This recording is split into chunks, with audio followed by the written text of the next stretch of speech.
ॐ भूर्भुवः स्वः तत्सवितुर्वरेण्यं भर्गो देवस्य धीमहि धियो यो नः प्रचोदयात्।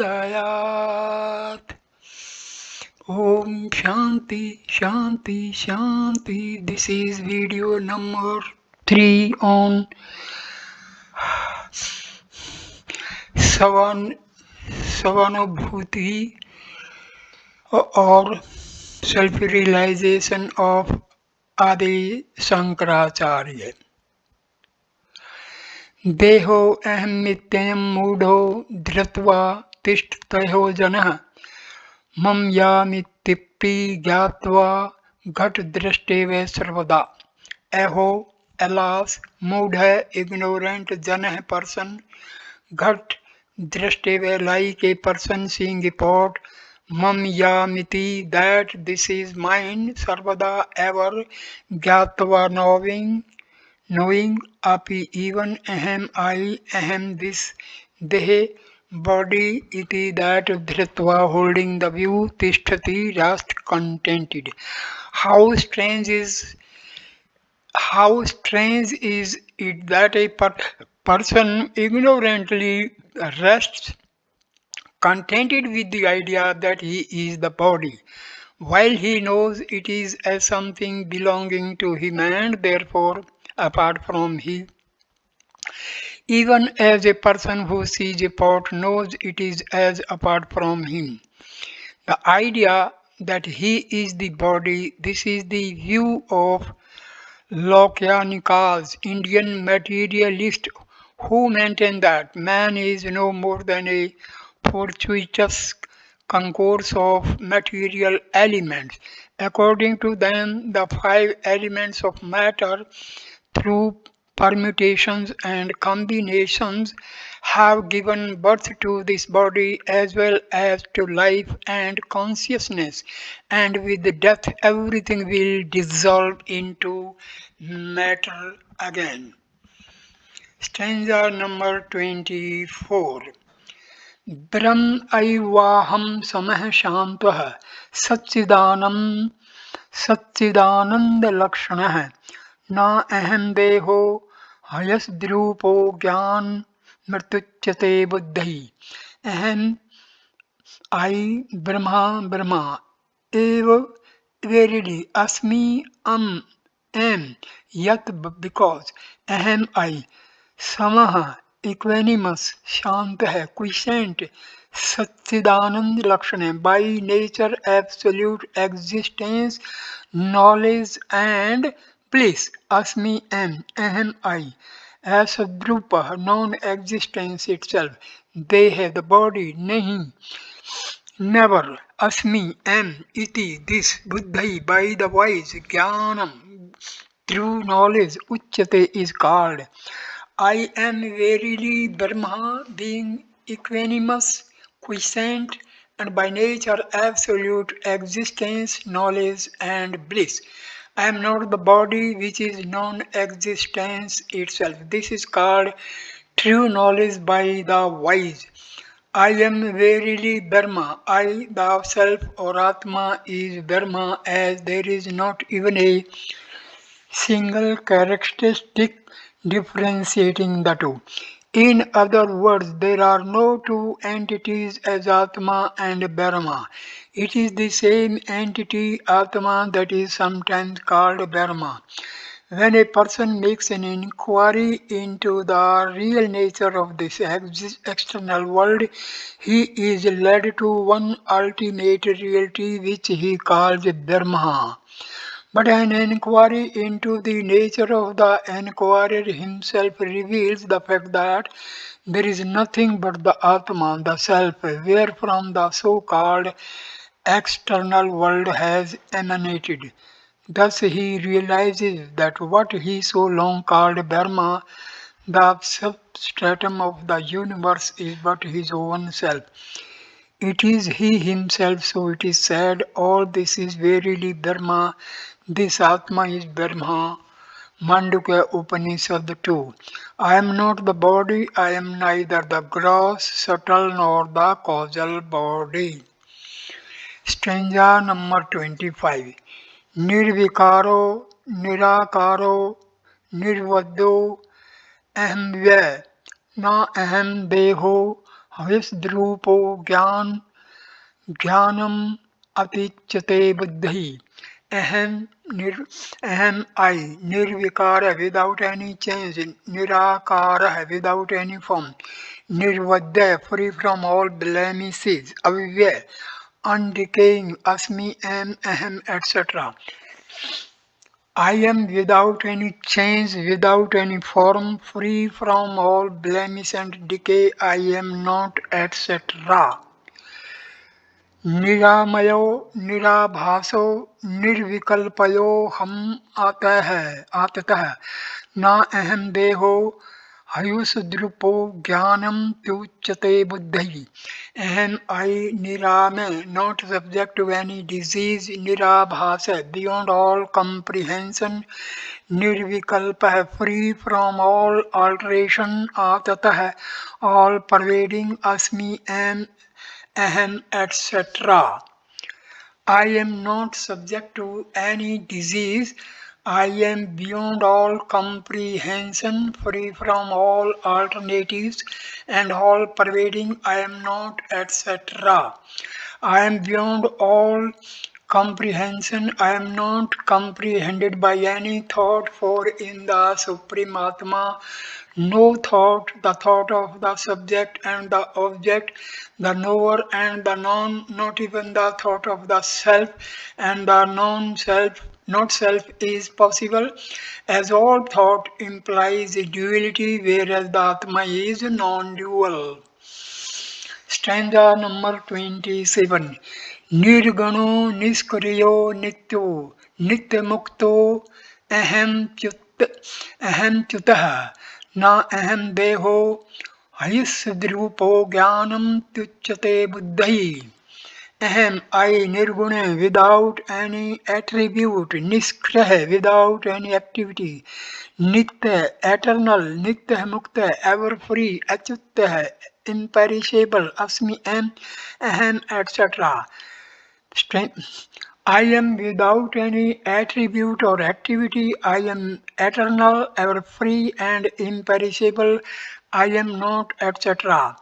Stanza number 28. Nirmalo nischalo antatah shuddho aham mazro amrah na aham deho visdrupo jnanam atyuchyate buddhi. Ahem, I, Nirmala, free from all impurity, Nischala, immovable, Ananta, unlimited, Shuddha, holy, Ajrah, undecaying, Amrah, immortal, Ahem, etc. I am free from all impurity. I am immovable, unlimited, holy, undecaying, and immortal. I am not, etc. Stanza number 29. Savdehe shobhanam santam purusakhyam cha sammatam kim murkha sunnim atmanam deha atitam krosi bho. Bho murkha, O you ignorant one, savdehe avasthitam, residing in your own body, deha atitam, beyond the body, sobanam, blissful, Purushakham, known as Purusha, cha expletive, Sammatam, established by the Shruti as identical with Brahma, Santam, ever existent, Atmanam, Atma, Kim, why, Sunyam Karosi, assert as absolutely non-existent. O you ignorant one, why do you assert the blissful, ever-existent Atma which resides in your own body and is evidently different from it, which is known as Purusha and is established by the Shruti as identical with Brahma to be absolutely non-existent? Why do you assert absolutely non-existent? In the preceding stanzas, when all the attributes that the human mind can conceive of having been denied of Atma. One is naturally assailed by the doubt whether such an Atma at all exists. To remove this doubt, it is here said that Atma is a fact of everybody's experience, and as such, its existence cannot be challenged. Therefore, there is no reason to call it Sunya or absolute non existence. Stanza number 30. Sav Svatmanam Irenum Murkha Tvam Shrutaya Yuktaya Cha Purusham Deha Atitam Sadakaram Sudardasham Bhavadrishai.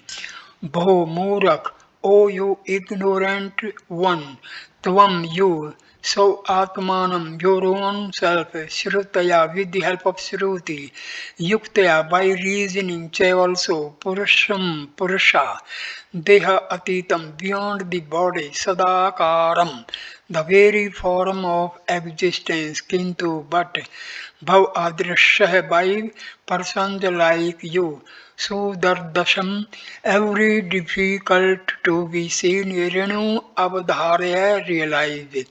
Oh, you ignorant one, try to know with the help of Shruti and reasoning your own self Purusha, which is different from the body, not a void but the very form of existence, and very difficult for persons like you to realize.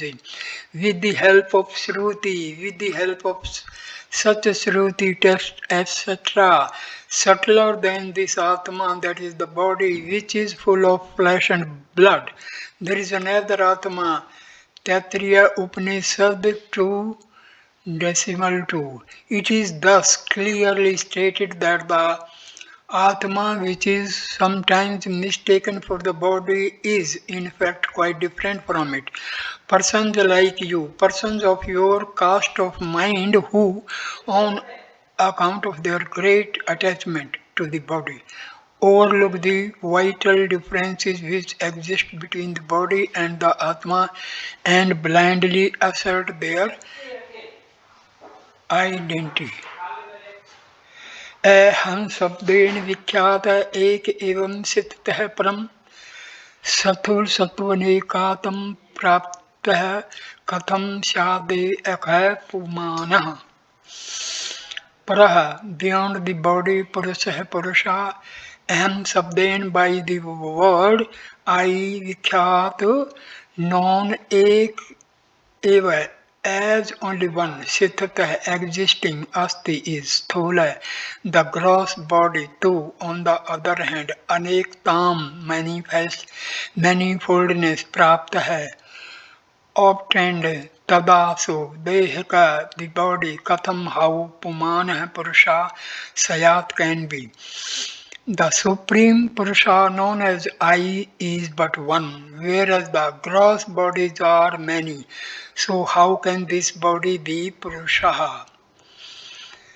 Stanza number 32. अहम दृष्टतया सिद्धो देहो दृश्यतया सिद्धतः मम आयमिति निर्देशात् कथम शादेहकः पुमान. अहम I, Drishtaya, as the subject of perception, Siddha, established, Asmi, am. They have the body, Drishtaya, as the object of perception, Siddha, exist. I am this, Mam is, mine, iti, Nirdeshat, on account of this description, Dehaka, etc. I, ego, is well established as the subject of perception, whereas the body is the object. This is learned from the fact that when we speak of the body, we say this is mine. So how can this body be Purusha? This is mine. That is, the body is something which I possess and therefore external to me. So there is not the least chance of its being identified with me. That is Atma. Stanza number 33. अहम विकारहीनस्तु देहो नित्यं विकारवानः इति प्रतीयते साक्षातः कथं स्यादेहकः पुमान् अहम I vikarहीन without any change asmi am देह the body too but nityam ever vikarvan undergoing changes iti this sakshata directly pratyate is perceived dehaka etc. It is a fact of direct experience that the I Atma is without any change, whereas the body is always undergoing changes. So how can this body be Purusha? The I, Atma, is without any change in happiness or misery, in childhood, youth, or old age. Atma, in spite of many changes in the body, remains the same. As how do we recognize a person to be the same man again and again, even though his body and mind have undergone a thorough change? Stanza number 34. Yasmat parmiti shrutaya taya purushalakshanam विनिर्णितं विमूढेन कथं स्यादेहकैपुमान् विमूढेन विगतो मूढ़ं भावो यस्मात् then by the wise yasmat param there is nothing higher than he etc. Iti this taya shrutaya by that shruti text Purusha Laksmanam, the nature of the Purusha, Vinirnitam is ascertained, Dehaka, etc. Wise men have ascertained the real nature of Purusha from the Shruti text. There is nothing higher than he Purusha, etc. So, how can this body be Purusha? From that Shruti text, the text occurs in the Sveta Svatara Upanishad, third stanza 9 as follows. There is nothing higher, subtler or greater than this Purusha, who stands in the luminous sphere supremely unique and immovable like a tree and by whom all this creation is filled. Stanza number 35. सर्वं पुरुष अवेति सुक्ते पुरुष संगीते अपूच्यते यतः श्रुत्यां कथं स्यादेहकैपुमाना यतः because Shrutya by the Shruti Purusha Sangite Sukte in the Pithi text known as the Purusha Sukta Api also Purus Abam Idam Sarvam all this is verily the Purusha Iti thus Uchate is declared Tatah so Dehaka etc. Again the Shruti has declared in the Purusha Sukta that all this is verily the Purusha. So how can this body be Purusha? The Purusha Sukta it forms a part of the Rig Veda. There we find one of the highest conceptions of the cosmic being wherefrom this universe has emanated. The text here referred to is this. The Purusha is verily all this manifested world. He is all that was in the past and that will be in the future. He is the Lord of the abode of bliss and has taken transient form of the manifested universe so that the jivas may undergo the effects of their actions. The Rig Veda part 10.90 stanza 2. असंग पुरुष प्रोक्तो बृहदान्यों के पीछे अनंत मलम संश्लिष्ट है कथम स्यादेह कैपमान अपीच so also बृहदारण्यके in the बृहदारण्यकया उपनिषद पुरुष है पुरुष असंग unattached प्रोक्त is said ततः so अनंतम लक्षिष्ट be smeared with innumerable impurities, dehaka, etc. So also it is said in the Brihadaranyaka that the Purusha is completely unattached. How can this body wherein in here innumerable impurities be the Purusha. The Purusha is completely unattached. This reference is to the following passages. The Purusha is not accompanied in the waking state by what he sees in dream, for he is completely unattached to everything. Brihadaranyaka Upanishad chapter 4.3, 15 and 16 stanza. So I end this video number 3 here, and please like, comment and share the video and subscribe the channel. Thanks a lot. Next video number 4 I will start with the stanza number 37. Thanks a lot my dear friends. Namaskar.